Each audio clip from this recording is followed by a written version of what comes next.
8 మందిని పోలీసులు అరెస్ట్ చేశారన్న సమాచారం వాట్సాప్ గ్రూప్ లో తెలుసుకున్న మిగతా నిర్వాహకులు తమ ఇళ్లకు తాళాలు వేసి పారిపోయారు. ఇలాంటి వృత్తిని మానుకోవాలని నిర్వాహకులు ఎన్నిసార్లు చెప్పినా పట్టించుకోలేదని స్థానికులు అంటున్నారు. మరింత సమాచారం మా కరెస్పాండెంట్ తిరుమల అందిస్తారు. మనం ప్రస్తుతం యాదాద్రి జిల్లా యాదగిరిగుట్ట సమీపంలో ఉన్నటువంటి పాత లక్ష్మీ నరసింహస్వామి దేవాలయంకు వెళ్ళేటువంటి మార్గంలో ఉన్నాము. ఈ మార్గంలో గత కొన్ని ఏళ్లుగా అసాంఘిక కార్యక్రమాలు జరుగుతున్నాయని కూడా పోలీసులకు విశ్వసనీయ సమాచారం ఉంది. అయితే ఇక్కడ ప్రధానంగా వివిధ రాష్ట్రాల నుంచి తీసుకొచ్చినటువంటి చిన్న పిల్లలను వాళ్ళను ప్రీమెచ్యూర్గా చేసిన అనంతరం వాళ్ళతో వ్యభిచారం చేయించడంతో పాటు రాష్ట్రంలోని వివిధ ప్రాంతాలకు కూడా విక్రయిస్తున్నట్టుగా కూడా పోలీసులు గుర్తించడం జరిగింది. అందులో భాగంగానే ఏదైతే తెలంగాణ రాష్ట్ర ప్రభుత్వం ఏర్పడిన తర్వాత ఆపరేషన్ ముస్కాన్ పేరుతో ఒక కార్యక్రమాన్ని చేపట్టడం జరిగింది. జూలై మొదటి వారం నుండి కూడా చివరి వారం వరకు ఈ ఆపరేషన్ ముస్కాన్లో ప్రధానంగా బాల కార్మిక వ్యవస్థను అదేవిధంగా వివిధ కోణాల్లో ఇబ్బందుల్లో ఉన్నటువంటి బాలికలను రక్షించడానికి కార్యక్రమంగా పెట్టుకున్నటువంటి పోలీసులు అందులో భాగంగా ఈ యాదగిరిగుట్ట పాత లక్ష్మీ నరసింహస్వామి దేవాలయం మార్గంలో ఉన్నటువంటి ఈ ప్రాంతం పైన దాడులు చేయడం జరిగింది. 11 మంది బాలికలను కూడా పోలీసులు రెస్క్యూ చేయడం జరిగింది.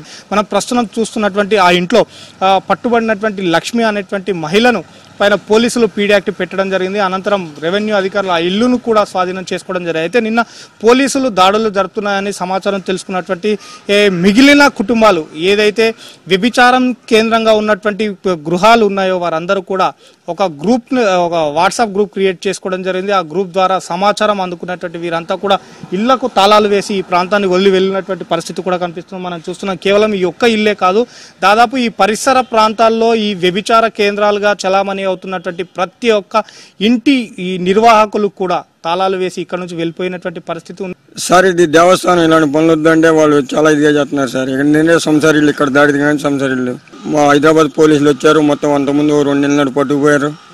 మొత్తం 1 నెల రోజులు ఇంకా జైల్లో ఉన్నారు. సలపల్లి జైల్లో ఉన్నారు వాళ్ళు. ఇంకా నిన్న వాయిదాకు వచ్చారు. నిన్న వచ్చారు. మొత్తాన్ని చిన్నపిల్లలు కూడా తీసుకుపోయారు.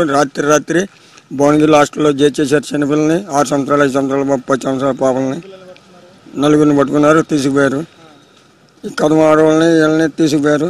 ఇప్పుడు వాళ్ళు జైల్లోనే ఉన్నారు. ఇక్కడ భువనగిరి గుట్ట జైల్లోనే ఉన్నారు సార్. వాళ్ళు ఇలాంటివి మంచిగా సార్. వాళ్ళు పోలీసు వాళ్ళు ఎంతోమంది వచ్చి ఇక్కడ మీకు సోట్లు ఇస్తాం, మీకు జాబులు ఇప్పిస్తాం అన్నా కూడా ఇంట్లేదు సార్. మొత్తం ఇక్కడ గుట్ట పోలీసులు కాదు, హైదరాబాద్ పోలీసులు కాదు, ఎక్కడి నుంచో వచ్చారు. వరంగల్ నల్గొండ పోలీసులు కూడా వచ్చి ఇక్కడ రోజు ఉండేవాళ్ళు. అమ్మ మీకు జాబులు ఇప్పిస్తాం, సోట్లు ఇప్పిస్తాం, ఇవన్నీ ఖాళీ చేసామని కూడా చెప్పారు సార్. కానీ వాళ్ళు ఆ మాట అంటలేదు. మాకు ఈ వృత్తే మాకు ముఖ్యం అంటున్నారు. ఏది ఏమైనప్పటికీ కూడా రాచకొండ ప్రాంతంలో ప్రధానంగా ఈ యాదగిరిగుట్ట పాత లక్ష్మీ నరసింహస్వామి దేవాలయ పరిసర ప్రాంతాల్లో ఎక్కువ కూడా ఈ వ్యభిచారం చిన్నారుల తాత చేయిస్తున్నారంటూ కూడా పోలీసులు అందినటువంటి సమాచారం మేరకే తరచుగా ఈ ప్రాంతంలో పోలీసులు దాడులు కొనసాగిస్తున్నారు.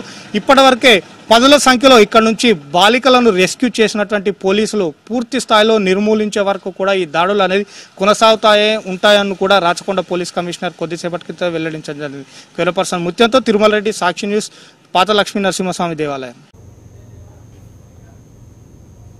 ఆర్థికంగా వెనుకబడ్డ ప్రాంతాలే వాళ్లకు అడ్డ. అంగడి బొమ్మలు అవుతున్న అమాయకులు, మహిళలనైతే వ్యభిచారం, చిన్నారులైతే వెట్టి చాకిరి. ఇది దేశవ్యాప్తంగా జరుగుతున్న మానవ అక్రమ రవాణా.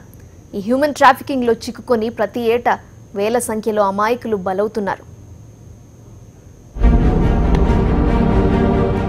మానవ అక్రమ రవాణాను పోలీస్ శాఖతో పాటు అన్ని విభాగాలు సంయుక్తంగా నియంత్రించాలని తెలంగాణ పోలీస్ యంత్రాంగం కోరుతోంది.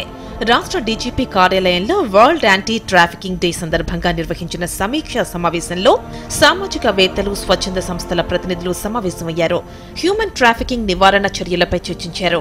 ఇప్పటికే హ్యూమన్ ట్రాఫికింగ్ కి పాల్పడుతున్న ముఠాలపై ఉక్కుపాదం మోపుతున్నామనంటున్న డీజీపీ ఇలాంటి కేసుల్లో నిందితులకు శిక్ష పడేలా చేస్తేనే ఈ నేరాలపై నియంత్రణ ఉంటుందన్నారు. బాధితులకు న్యాయం జరిగేలా కృషి చేస్తామన్నారు. ట్రాఫికింగ్ ఇన్ పర్సన్స్ అనేది నిజంగా చెప్పాలంటే ఒక దారుణమైనటువంటి నేరం, ఏహ్యమైనటువంటి నేరం. ఇండివిజువల్స్గా వీళ్ళు ఆపరేట్ చేయరు.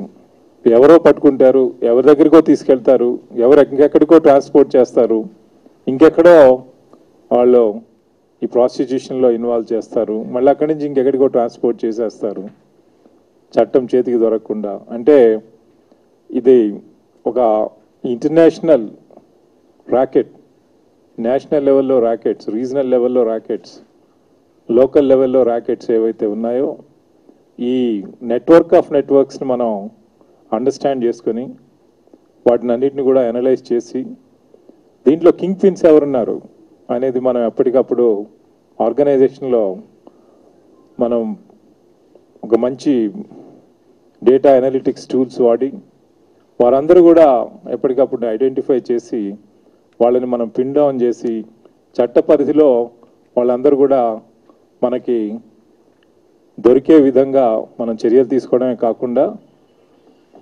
దొరికిన ప్రతి ఒక్కరికి కూడా శిక్ష పడే విధంగా చూడాల్సినటువంటి బాధ్యత మన పైన ఉంది. పేదరికం, నిరక్షరాస్యత, ఒంటరి జీవితాలనే టార్గెట్ చేస్తున్న హ్యూమన్ ట్రాఫికింగ్ ముఠాలు ప్రతి ఏడాది వేల సంఖ్యలో మహిళలు, చిన్నారులను నరకకూపాల్లోకి నెట్టేస్తున్నారు.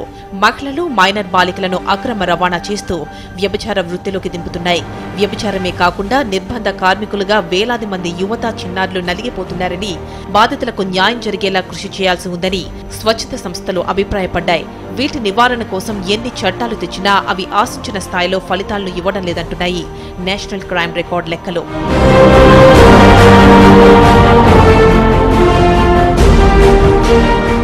దేశంలో వెనుకబడిన జిల్లాలు, మారుమూల ప్రాంతాలను టార్గెట్ చేసుకుంటున్న హ్యూమన్ ట్రాఫికింగ్ ముఠాలు ఏజెంట్ల నెట్వర్క్ తో మహిళలు, చిన్నారులను అక్రమ రవాణా చేస్తున్నాయి. ఇలా తెలంగాణ రాష్ట్రంలో 2014 నుంచి జూన్ వరకు 2184 మంది బాధితులకు విముక్తి కల్పించారు. వీళ్లలో 210 మంది మైనర్లు కాగా 1121 మంది యువతులున్నారు. ఇంటి కీస్ లేక బయట కూర్చుంటే అతను వచ్చి నా దగ్గర, సరే మా ఇంటికి వెళ్దాం, వచ్చేసే, మా పేరెంట్స్ మంచిగా చూసుకుంటారు, మీ మదర్ వచ్చేదాకా అంటే నేను నమ్మి వెళ్ళాను. నేను తినే ఫుడ్లో తను మత్తుమంది కలిపాడు. తను అది తిన్న తర్వాత what happen to me I can't remember. So అదే టైంకి తను సెక్షువల్గా అబ్యూజ్ అవ్వడం జరిగింది.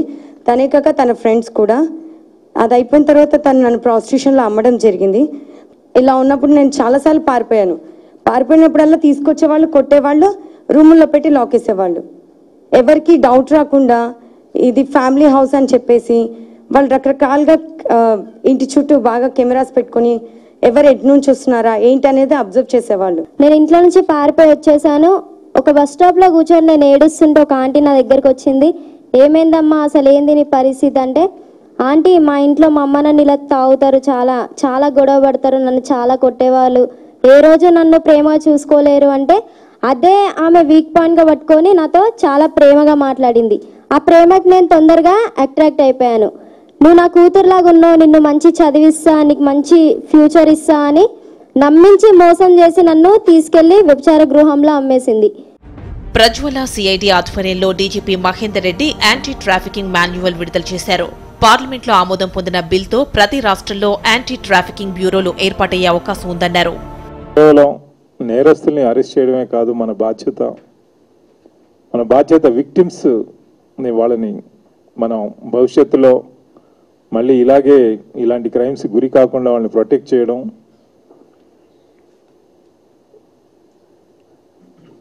వాళ్ళని రీహాబిలిటేట్ చేయడం, సమాజంతో ఇంటిగ్రేట్ చేయడం, ఇవన్నీ కూడా ఒక ఇంటిగ్రేటెడ్ అప్రోచ్లో మనం టేకప్ చేసినట్లయితే ఇది ఒక ఆర్గనైజ్డ్ క్రైమ్ అండ్ క్రిమినల్ గ్యాంగ్స్గా మనం దీన్ని ట్రీట్ చేయాల్సిన అవసరం వస్తుంది. రానున్న రోజుల్లో హ్యూమన్ ట్రాఫికింగ్ కి పాల్పడే నేరగాళ్లపై పీడీ యాక్ట్ పెడతామని డీజీపీ మహేందర్ రెడ్డి స్పష్టం చేశారు. వాసుదేవరెడ్డి, క్రైమ్ బ్యూరో, సాక్షి, హైదరాబాద్.